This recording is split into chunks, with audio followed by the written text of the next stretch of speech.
Hey, I'd like to call this workforce committee meeting to order. Roll call. We have Joshua Harris.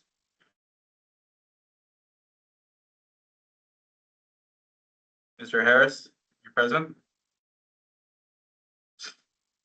You are on mute if you were speaking. I am here. Teresa Marsock, Present.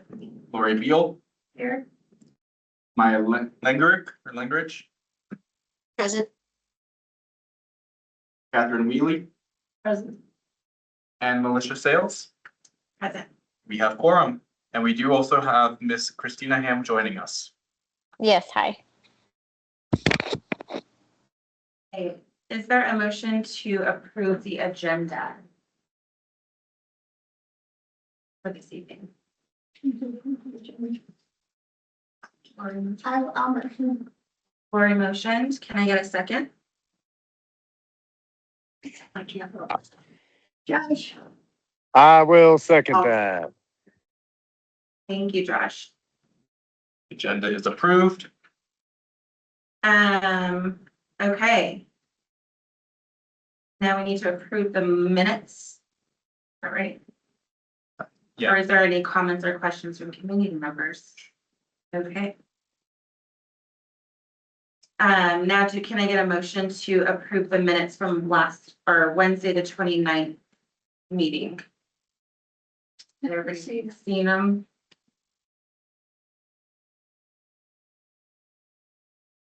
you will not be on the computer anymore at the meeting soon. Oh, no. I got your email, that's why it was. Oh, no.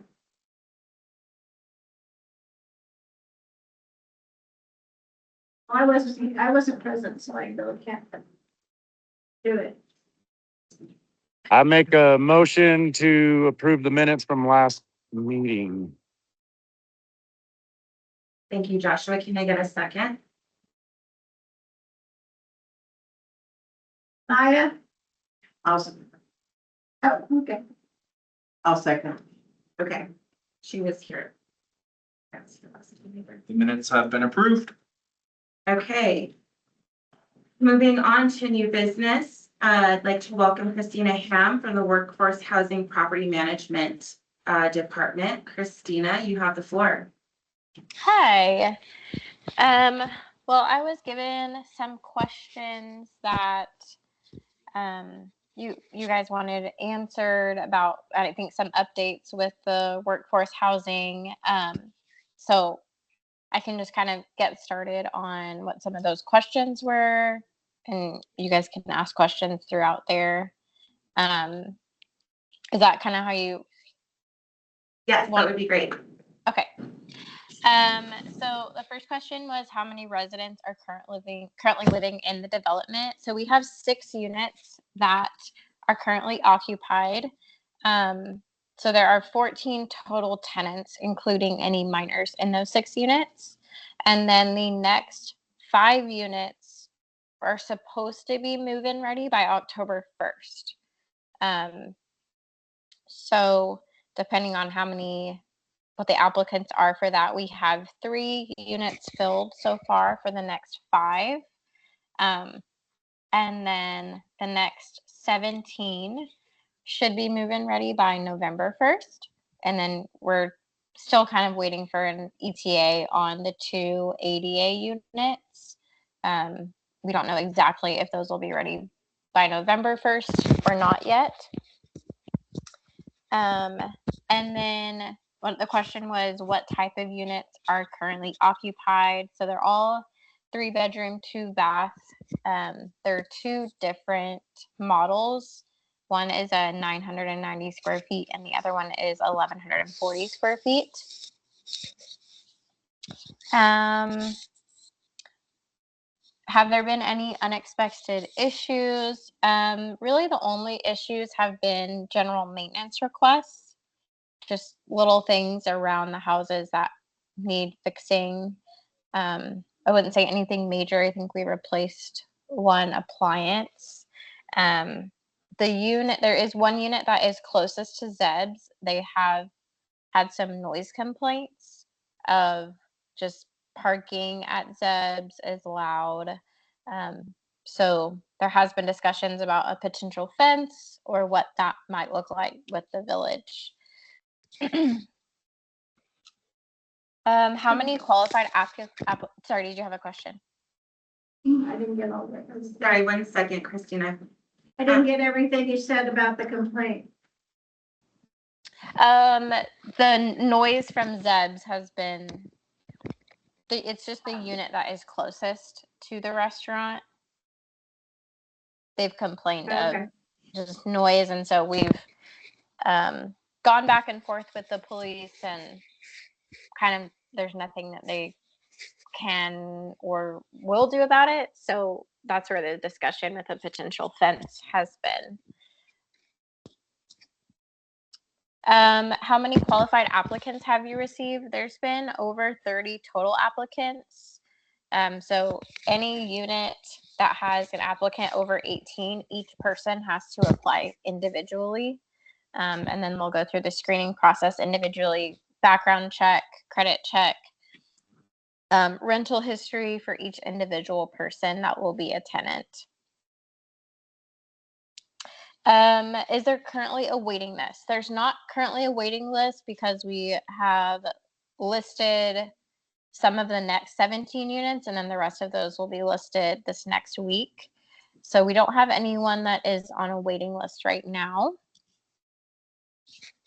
Have any applicants been declined a unit? Or sorry, have any applicants declined a unit? If so, is there a common reason?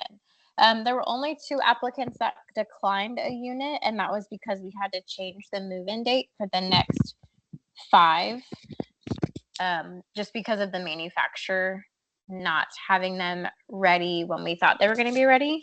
So it was originally supposed to be August 1st move-in, and then that got changed to October 1st. So we had a couple of tenants that had to back out of the lease for the next phase. Do y'all want me to keep going? Are there any questions or? Do we have any tenants from the first enrollment that we were rolling over into this one? Anyone Yeah. that applied, is that what you mean? Someone that applied that didn't get a unit? Yeah. No, because by the time the next phase was listed, some of those people that had reached out had to find alternate housing because they needed it sooner than we had it available.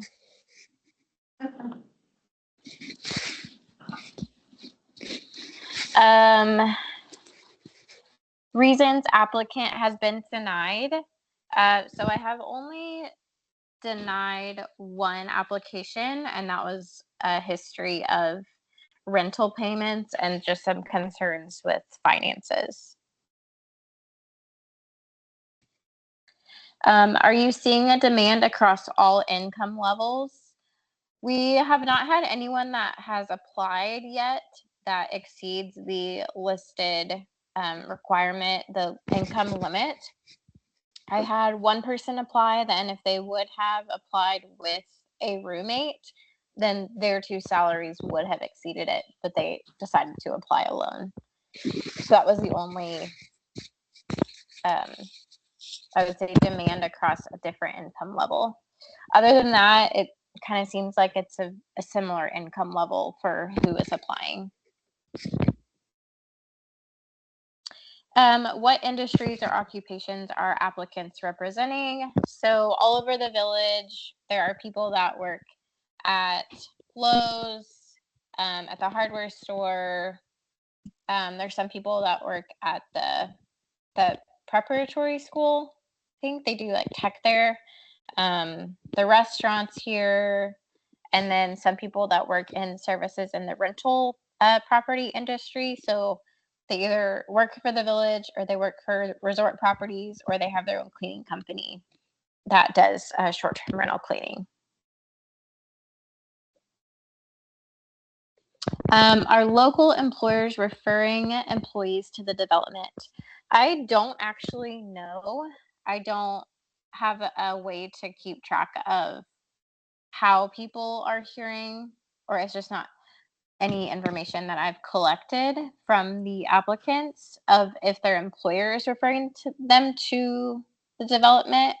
That would be a good way to market, but I just don't think that that's something that we have been asking employers to do yet. And those were the questions I was given, and I'm happy to answer any other questions that someone might have. And I know there was another point that we were going to speak about with the security deposits as well. Anybody have any questions or comments? I just have a question. You said that there were 6 units with 14 occupants. What's the maximum occupancy? Like how many people Is can be in each 6. unit? 6. Three bedroom, 2 bath.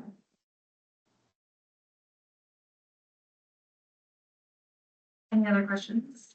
Where all are you posting that you're, having 6 more units come in? So we have Like for posted, sorry. For people to put in applications. Yes, so we've posted on Facebook, and the first 6 units were posted on the village website. I don't think the next 17 are on there yet.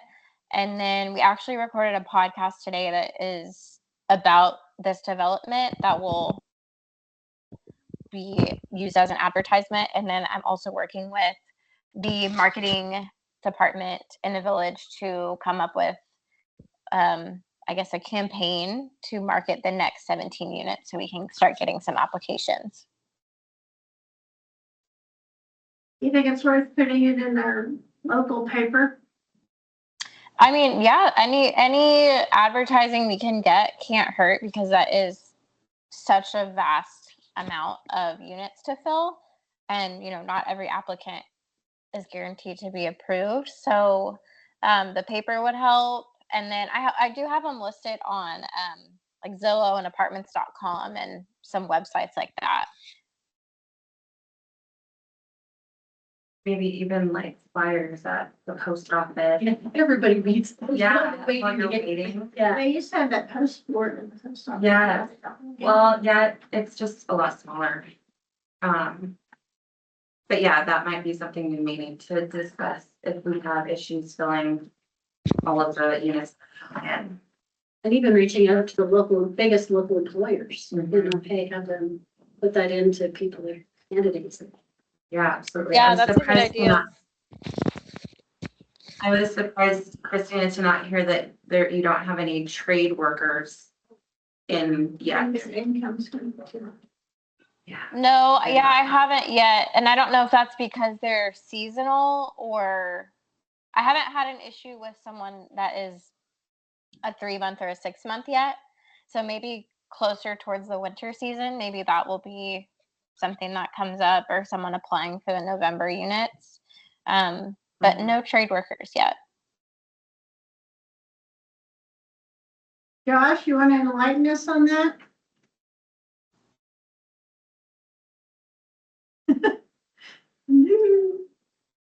He might not be able to hear me. He's on mute. Joshua, are you there? Okay, So, you better, he's muted. Okay. Any other questions? Okay, thank you for all of that information, Christina. Moving on to item B, discussion on possible sliding scale for workforce housing deposit. So the reason this is on the agenda for today is because it was brought to our attention that we had a prospective resident who was having difficulty covering the deposit costs of like the move-in deposits, and I don't know if it was also specifically for like utilities and just the the cost of being in the current unit and then having to move into a new unit. So before we get too far on that, Christina, I wanted to get your experience on that since you're firsthand dealing with the applicants. Is this an issue that you're seeing regularly, or what's your take on that? So this is the first time that it's been brought up to me as a concern. That doesn't mean that, anyone else is not struggling to come up with the first month's rent and the deposit at the same time. This is just the first time someone has come to me and said that they're trying to figure out how to collect all of that money to be ready. So the security deposit is due on move-in date with the first month's rent. There are no utilities that are upfront, as those will be a propane account, internet, and then electric accounts will be set up by the tenant, and then those will be paid monthly based on their usage. So there's no deposit for any utilities. Charging a security deposit is pretty standard.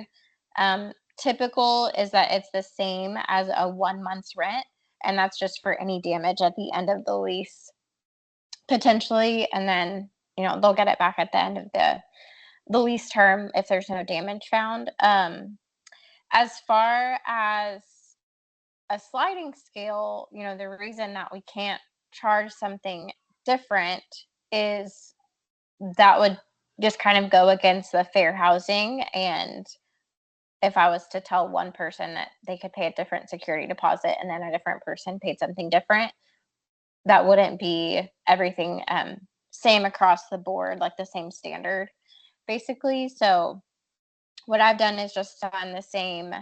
The security deposit is the equivalent of whatever the 1 month rent is charged to each tenant. Okay. Yes. So they basically have to come up with 2,500 the first day. Is that, sorry, so Christina, what is the total due at move-in, including the security deposit for one unit? So the rent for the next 5 and then the next 17 units is $1,375 a month. So it would be $2,750 on move-in. And it's all due on move-in date. There's nothing due prior to that. No, not until they move in, correct. So they would have been done with their previous lease, and then they would be starting this new one, and then nothing is due until the first day. Okay. So almost $3,000. Chelsea, you had something? Yeah, is there any way that they could come up and give so much of that other deposit? Say they have the whole for the monster rent. But for the other, like I guess you said the last month that they get it back, that they pay like half then and then half in a month or two? Or does it all have to be brought then? Yes, it all has to be paid the first day, and that's just how the security deposit works. That's how it is in the lease. That's how it's written, is security deposit on the day of move-in, and that's just how it's been for all of the tenants. So in order to make an exception, you would have to do that for everyone to make it fair and to not violate any kind of fair housing laws. Okay. And the security deposit is really securing the village and making sure that Correct. the units are being taken care of. Right. Yeah. So that's just held on to, and at the end, when that tenant moves out, there's going to be a final inspection upon move out, checking for damage, comparing it to what it looked like at move in, and then that security deposit could be held on to if there's anything that needs to be replaced or fixed or anything like that, or it could be returned if everything looks great. So yeah, that's just really securing the village that any damage is already covered if that is the case. Right. If I remember correctly, all the first 5 units have at least 2 adults, correct? There is one unit that just has 1 adult.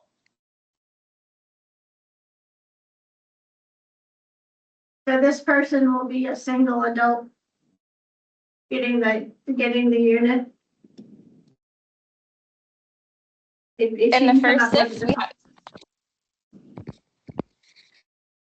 the person that spoke to me that was trying to come up with a deposit, I believe was applying with a family member. Okay, So, but what I'm hearing at the moment right now, and I know that we only have the 5 units occupied, but this seems to be an isolated situation. But maybe something that we need to monitor as we get more applicants coming in for the next 17. And if it is something that is becoming an issue, maybe we bring it up for discussion again. Does that sound appropriate? Yes, it's Is- something that we could reevaluate, and it would probably be something that we would have to change prior to the next 17 being signed, or I'm not exactly sure if we charged a less security deposit. I need to just look into what that looks like for fair housing.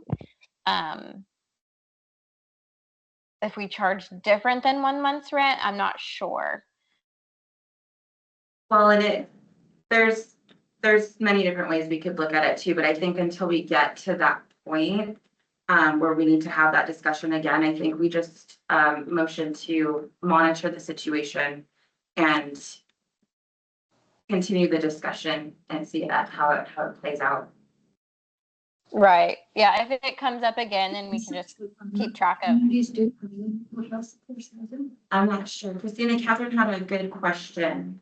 Is there like precedents that other communities that have workforce housing that they have, what's the standard, I guess? I'm just wondering, because if we have an unrealistic standard and it's not something that our community members who are trying to rent these houses can achieve, Or low?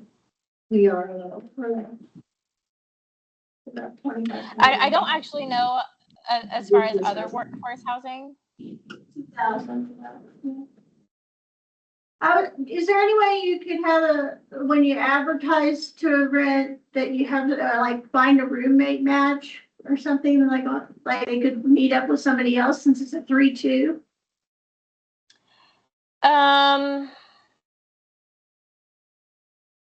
I don't know if I would be able to match them, but they could find, another person to apply with.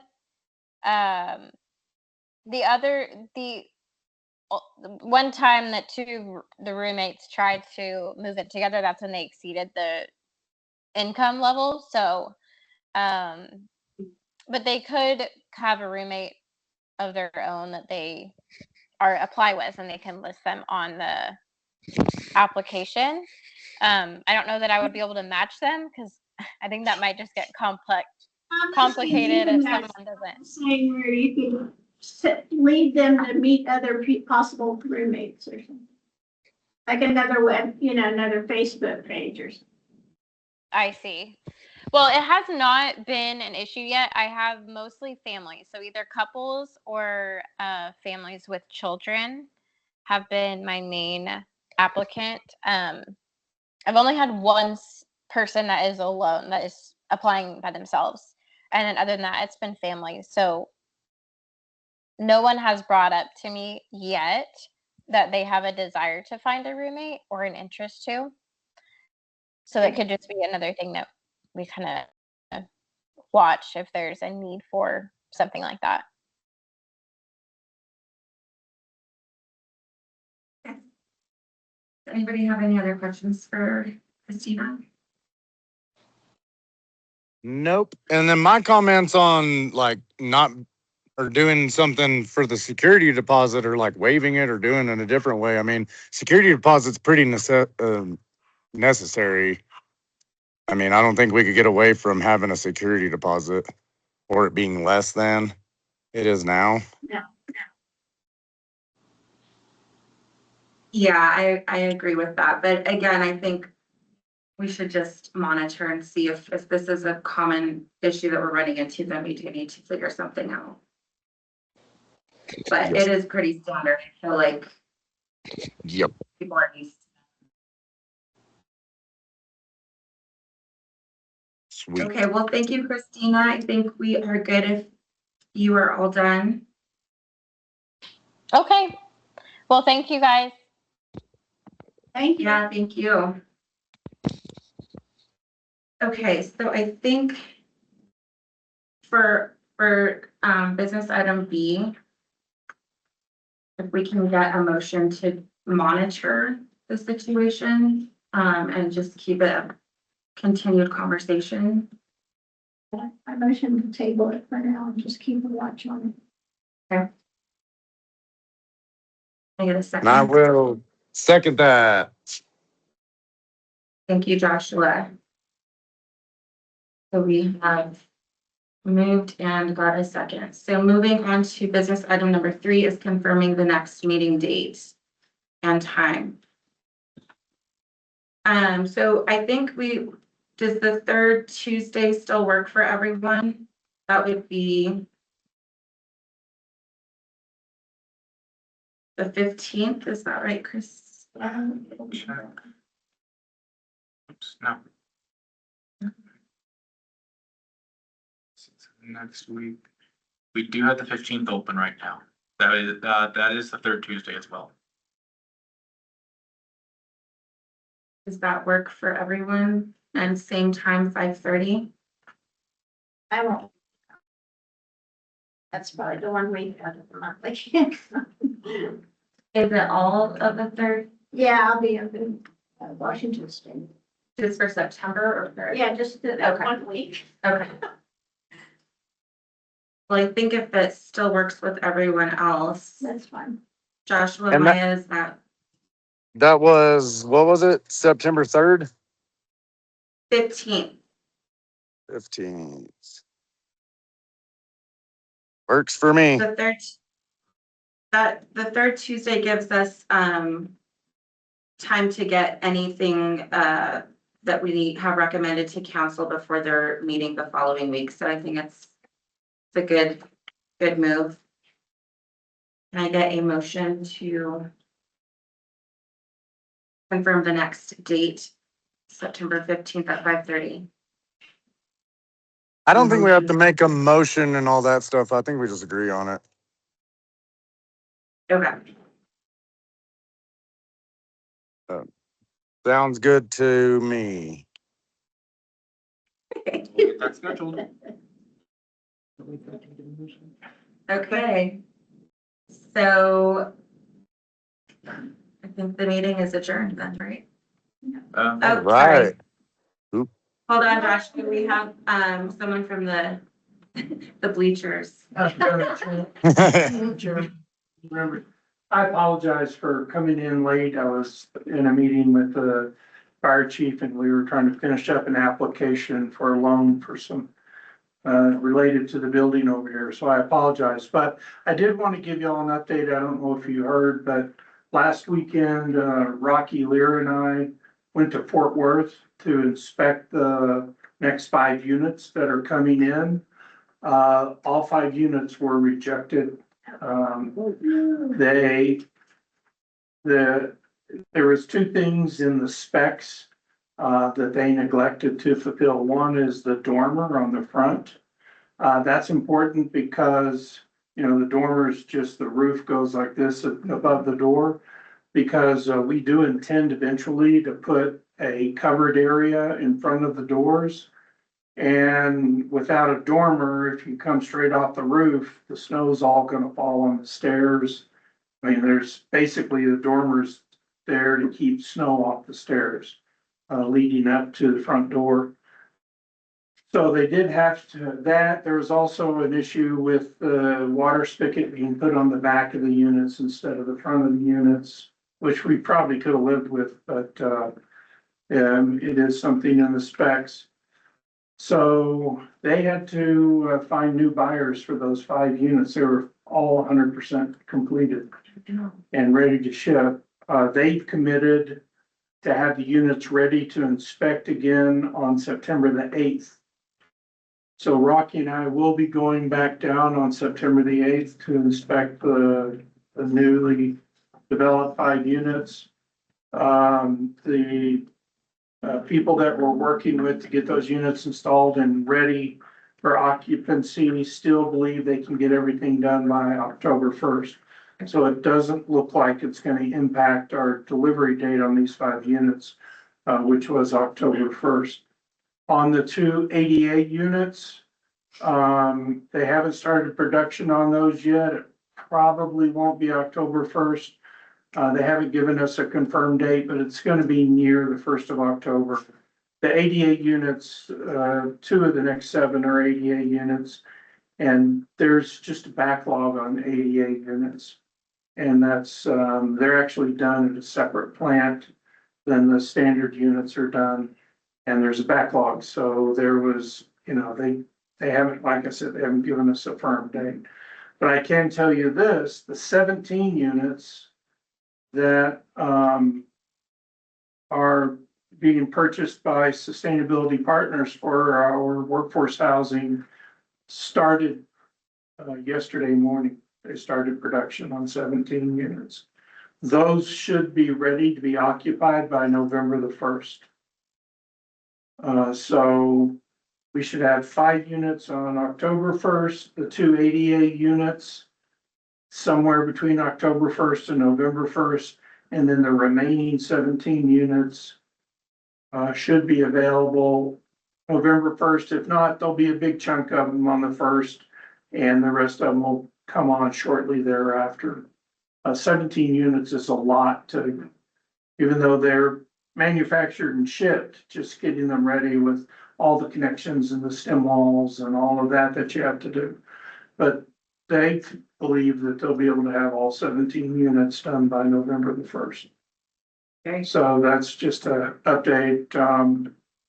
It was funny, it was the first thing we looked at. We just got out of the car. They store them at a holding area. We got out of the car and we looked at it, and the first thing Rocky looked up and said, "There's no dormer." And I'm like, "What? What's a dormer?" No, I'm saying.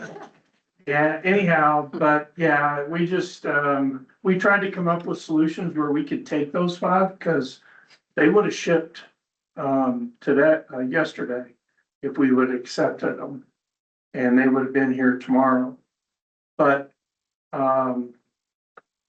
we just can come up with a good solution, and so we'll be going back on September the 8th to inspect the next 5, and hopefully they'll look at their specs that they signed off on when they did the proposal for those units and do it right.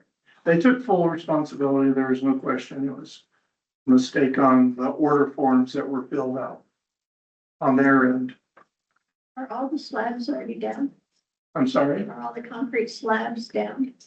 The concrete slabs, I didn't go out there today. I didn't look on, they were potentially gonna start pouring them on Friday, so I don't know if they did or not. You don't think they did? I don't know, I can.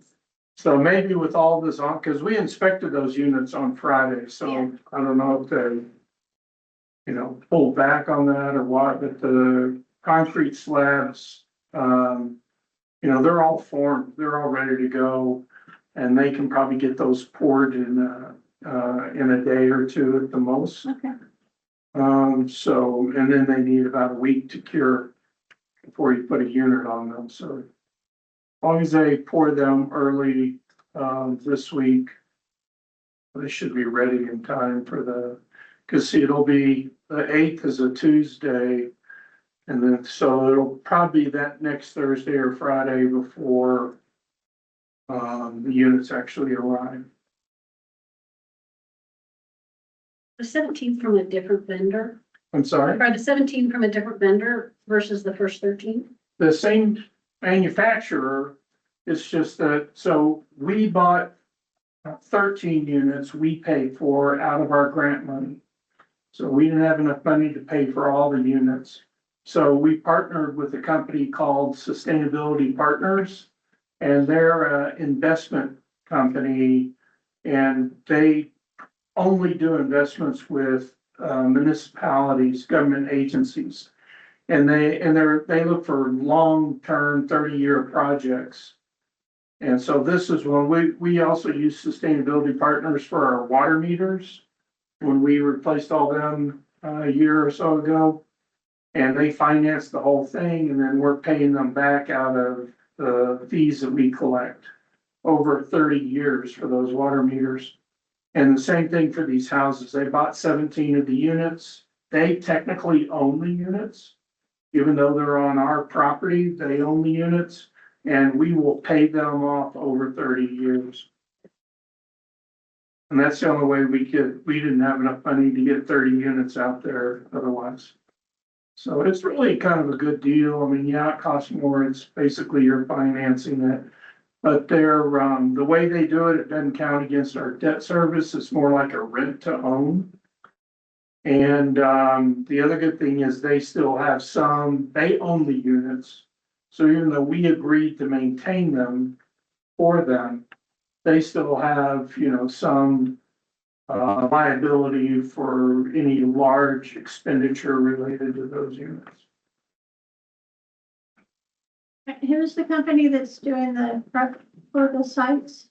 It's Zia Manufactured Homes out of Santa Fe. No, I mean the concrete and the wall and the. Yeah, that's Zia. So they're subcontracting with different vendors. But we bought the last time we did it all separate. We bought the homes from a manufacturer. We had the stem walls done by somebody. We had the delivery done by somebody else. And getting those people to coordinate was just That's what I was wondering. a huge, it caused a lot of It's delays. got 17 units coming in all at once. So this time we learned our lessons and we contracted everything from the same vendor. And now, we only have one person to yell at when they're late. So they're out of Santa Fe, but they build them in Fort Worth. So yes, and they're out of Santa Fe, but Clayton Homes has a bunch of plants all over. They have one in Albuquerque. But we were originally gonna have them built in Albuquerque, trying to support the state economy. But when they went to their Albuquerque plant, it was backlogged. And they said, well, we can get them done on time, but we have to move them to Fort Worth. And so to us, getting them done on time was more important than supporting our state. Delivery. So yeah, they were originally supposed to be done in Albuquerque, but we had to ship to Fort Worth to get them done on our timeline. Any other questions for Brad? We're gonna have a parade when all 17 are coming down the street. Well, this is a really important project. We're having a lot of firsts, not just for us, but for the state. Yeah. With these type of projects. So a lot of it's on the fly or on the job learning, or on the job training. So we're trying to fight our way through it. I know, you're doing great. I think we should celebrate them coming into town though, honestly. Have it like a parade Housing. over 434. Having a little loop up by the. You're right. They're like football teams kind of. Decorate each one like a float. We talked about doing a ribbon cut. Well, we did a ribbon cutting for the first 6. Yeah. So we'll see what we do. I mean, I think it's good to celebrate these types of successes. But it's also good politically, when you can get politicians in front of a camera or in front of a newspaper person, then they appreciate that. And then when you come back and ask them for more money because it was more expensive than you thought, it's a little more palatable to them to be able to say yes. So yeah, it's not a bad idea. We can work with Rocky and get something like that. He's the one who set up the last ribbon cutting, so. It's also another way of advertising for renters. It's true, yeah. Will there be any more besides the last 17? Will there be more later on, or is it's gonna be it? So we previously set up 3 phases to workforce housing. This is phase 1, which was renting units. We really wanted to do about 60 units, but the land we bought, 30 is about all we could force into it.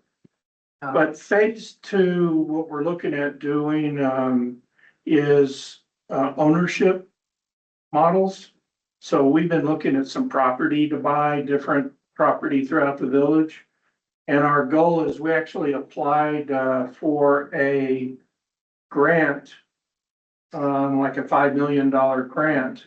And the idea is to like build 5 units, sell them, build 5 more and sell them and so on.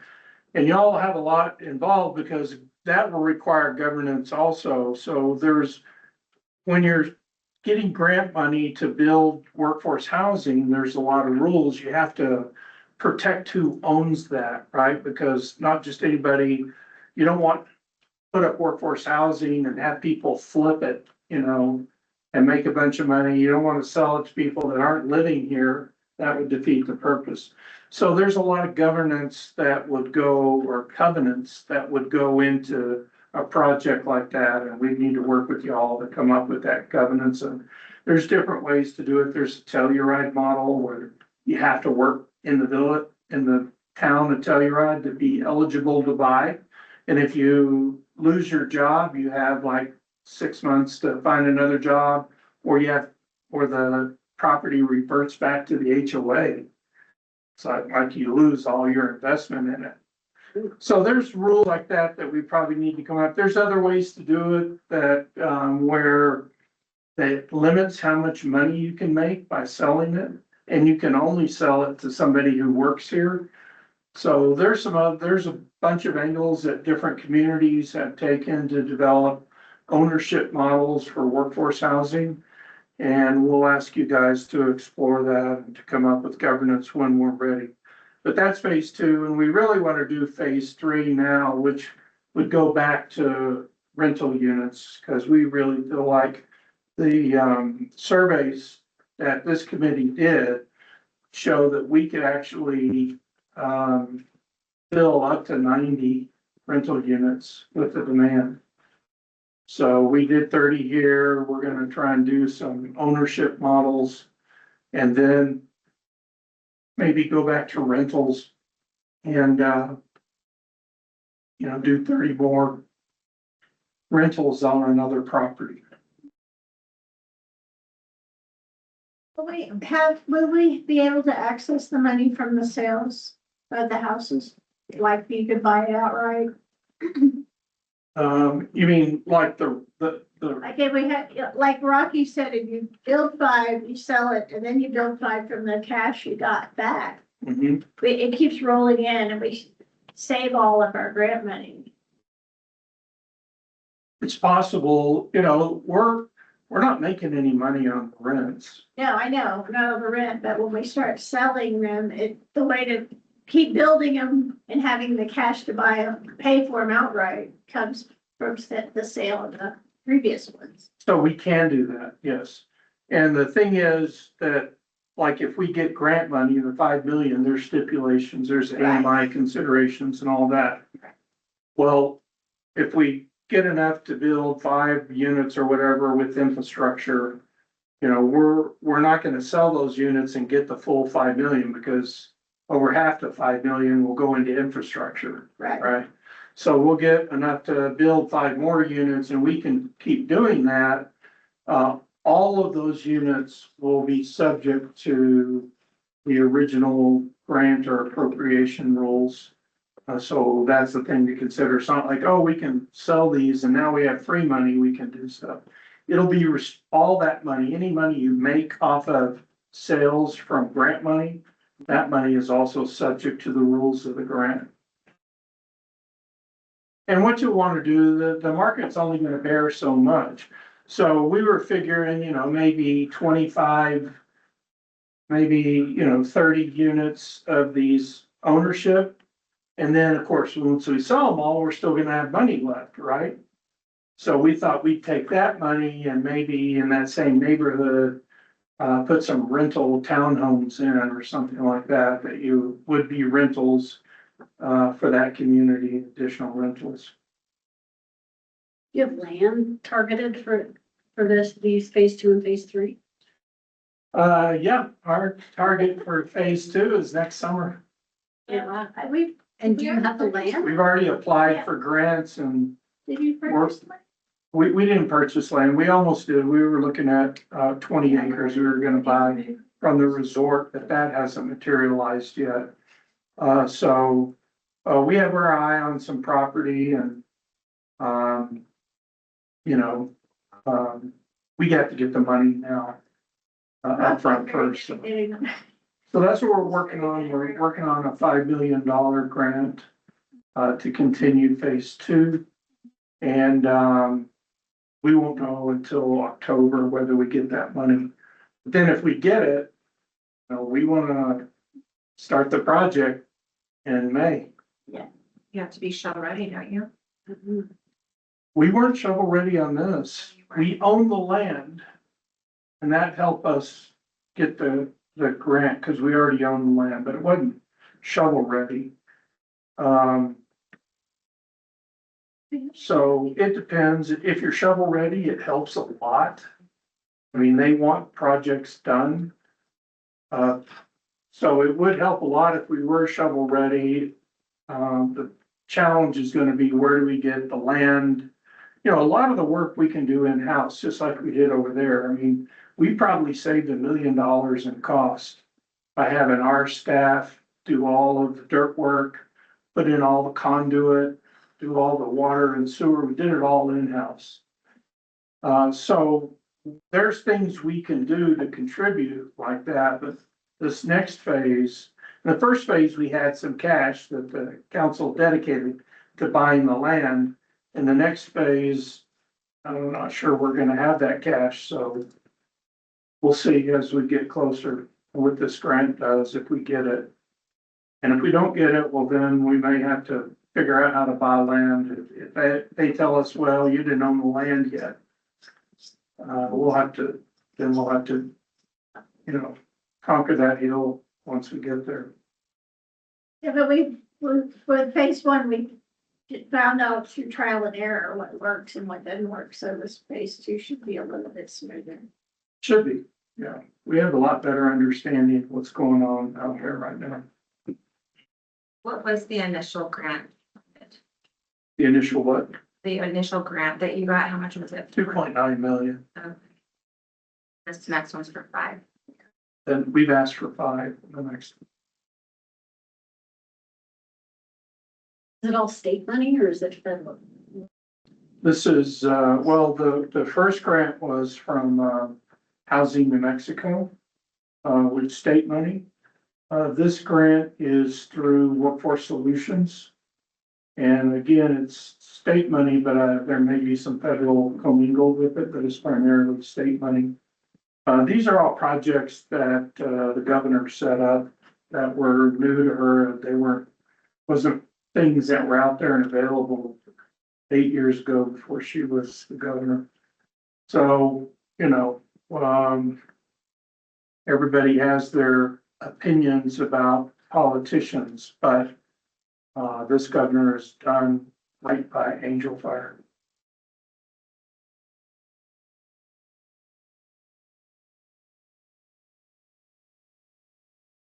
All right, thanks. Sorry Thank coming you, late. Brett. No, I appreciate it. I really appreciate how aggressive you guys are being. It's awesome. I love talking about it to everybody. So thank you. All right, you're welcome. Okay, anything else for discussion? Okay, this meeting is adjourned.